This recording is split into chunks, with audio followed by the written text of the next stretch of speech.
అంశం ఏదైనా ఉందనంటే అది యేసయ్యలో ఆనందము. హల్లెలూయా. తను గొర్రెలు కాసుకున్న అడవుల్లోను కొండలోను డుర్రుమనుకుని గొర్రెలు పిలుచుకుంటూ గొర్రెలు కాసుకునే దావీదుని ఆశీర్వాదం వెతుక్కుంటూ వచ్చేలాగా, దేవుని వెతుక్కుంటూ వచ్చేలాగా, వాగ్దానాలు వెతుక్కుంటూ వచ్చేలాగా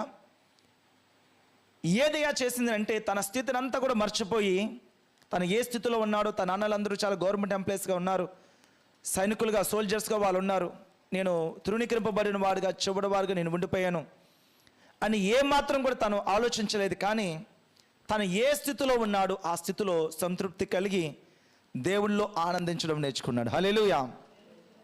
ఇంకా ఏమి ఆలోచించలేదు, ఏమి ఆలోచించలేదు, ఎవరి పట్ల కూడా అభ్యంతరకరంగా లేదు. ప్రతి ఒక్కరిని కూడా ప్రేమతో ఆప్యాయంగా రిసీవ్ చేసుకునేవాడు.